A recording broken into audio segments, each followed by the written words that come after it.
Enlightened Soldier, Scharnhorst and the Militarische Gesellschaft in Berlin, 1801 to 1805. This work examines the Prussian military reforms that occurred under the direction of Gerhard Johann David von Scharnhorst during the Napoleonic Wars. White had studied history at Duke University and the United States Military Academy and served as a historian for the United States Army Infantry School at Fort Benning, Georgia.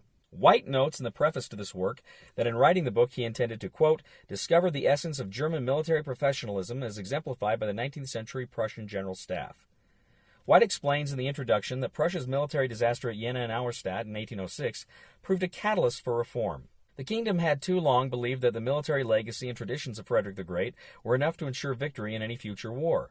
However, Napoleon's army, with its revolutionary merit-based system, proved far superior to the outdated and outclassed Prussian military. The work then demonstrates Prussia's efforts to create a military that could defeat the French in the event of another Franco-Prussian war. Scharnhorst stood at the heart of this reform. White offers, quote, in the minds of contemporaries, Scharnhorst was the indispensable driving force behind the remarkable rejuvenation of the Prussian army. White considers Scharnhorst's early life and career in the German state of Hanover. As a young man, Scharnhorst attended Count Friedrich Wilhelm Ernst zu Schaumburg-Lippe-Bückenberg's military academy, and the old officer instilled important lessons about war and military organization in his pupil. One major concept that the Count introduced to Scharnhorst was Bildung, a word that loosely translates to culture. This idea meant that military training and preparedness were essential tools to soldiers, and that the intellectual pursuit of understanding war was paramount for officers. While serving in the Hanoverian army, Scharnhorst authored influential works on the nature of war, including his Handbuch für Offiziere in der Anwehrbaren Teilen der Kriegswissenschaften, that offered clear views on the role of the various arms and military and the methods that should be employed, and the News Militarische Journal that presented the nexus of politics and war and was published in several volumes. Further, the journal recognized, quote, that the political order played a key role in the effective utilization of the state's military potential. Scharnhorst believed that in Prussia his ideas could flourish in a way that was impossible in the small Hanoverian army. He soon resigned his commission and accepted a lieutenant colonelcy in the Prussian army that had included the promise of ennoblement. Although Scharnhorst's un-Prussian demeanor initially won him few friends in Berlin, he soon impressed his fellow officers with his intelligence and competence. White asserts that Scharnhorst's creation of the Militarische Gesellschaft, military society, proved an important step toward realizing Prussian military reform. White relates that informal, volunteer organizations dedicated to discussing military topics was nothing new. However, Scharnhorst society held the concept of Bildung as its core theme. White explains that, quote, part of the lure was the opportunity for young officers to meet and learn from older and more experienced soldiers. Like reformers in most ages, Scharnhorst met with conservative suspicions about his program. White asserts that the openness of the society was meant to allay elites' fears that the movement was revolutionary, and indeed it was intended to disseminate experienced officers' views. White argues that Scharnhorst's boundless energy and drive ensured that the society became Prussia's major intellectual institution regarding military affairs. The society began to publish a journal written by and for Prussian officers that became hugely successful, and eventually another journal was published for public consumption. One of the views that Scharnhorst and the society championed was that France's military success was not simply a matter of its martial prowess, but also stemmed from revolutionary political change that allowed common soldiers the opportunity for advancement and leadership. White notes, quote, French military superiority was the direct result of a new social and political order. He further explains that, quote, a contract between the government and the people in France had unleashed the latent power of the individual. Careers were now open to men of talent and ability, giving the state enormous potential and power.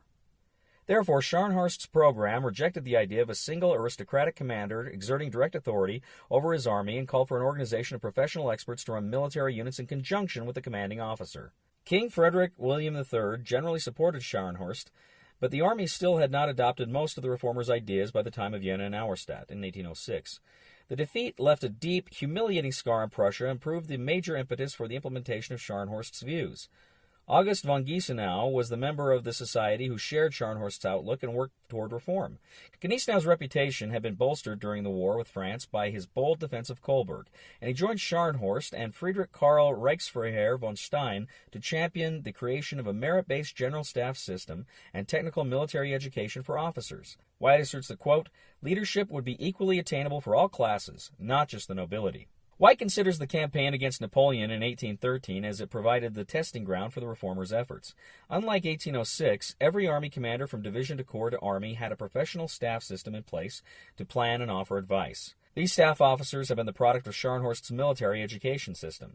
White notes that the reformers' success owed much to Prussian Marshal Gebhard Liebrecht von Blücher. White maintains, quote, Blücher had the good sense to recognize his own educational shortcomings while appreciating those of Scharnhorst and Gneisenau. Throughout the campaign, he relied implicitly on their judgment, creating an atmosphere that allowed plenty of room for both to operate. Further, White asserts that the German idea began here, that the relationship between a commander and his staff was not unlike a marriage. White affirms that with regard to the military systems he put in place, Scharnhorst alone among the Allies rivaled Napoleon as a leader. After Scharnhorst's death in June 1813, the organization he created allowed Gneisenau to continue the work. The staff officer authored the Trachtenberg Plan, a scheme that called for the Allied armies to avoid direct conflict with Napoleon while they attacked the supporting armies. Indeed, the new Prussian General Staff matched Napoleon's genius in operational planning and execution. During the 1815 Waterloo campaign, Scharnhorst's system again paved the way for Allied victory. White offers Gneisenau's decision to withdraw to Wavre after the Prussian defeat at Ligny as evidence of the success of the General Staff system. He notes, quote, by withdrawing to Wavre, he placed the Prussian army in a position either to support the English or to retire to Liège, whatever the situation dictated. This decision ultimately led to the Prussian arrival at the field of Waterloo at the battle's critical moment. White explains that the educational system that Scharnhorst created in Prussia played a key role in the downfall of Napoleon. He states that, quote, Scharnhorst mobilized Prussia's military brainpower and shaped it into an effective instrument of war. White records an impressive list of sources and relates in the bibliography that Scharnhorst's papers are one of the few German collections to survive the Second World War. He employs Scharnhorst's personal and professional correspondence, as well as his voluminous writings. White also mines the works of contemporaries such as Karl von Clausewitz, Blücher, and Gneisenau. In addition to the vast wealth of German primary and secondary sources, White's work benefits from several English-language works, including David Chandler's The Campaigns of Napoleon, The Mind and Method of History's Greatest Soldier, Gordon Craig's The Politics of the Prussian Army, 1640 to 1945, and Trevor N. Dupuy's A Genius for War, The German Army and General Staff, 1807 to 1945, to name but a few. White's book is a rare combination of solid academic study and thoroughly engaging writing. Throughout the book, White expertly makes his case for the centrality of Scharnhorst in the development of Prussian military theory and operations, and the wider contributions of the reformers in general. White's frequent employment of excerpts from Scharnhorst's letters and writings support his thesis and illuminate the Prussian and Allied process to ultimately defeat Imperial France. White demystifies the evolution of the Prussian General Staff system and brilliantly illustrates the reformers' hard work, dedication, and intelligence in creating it.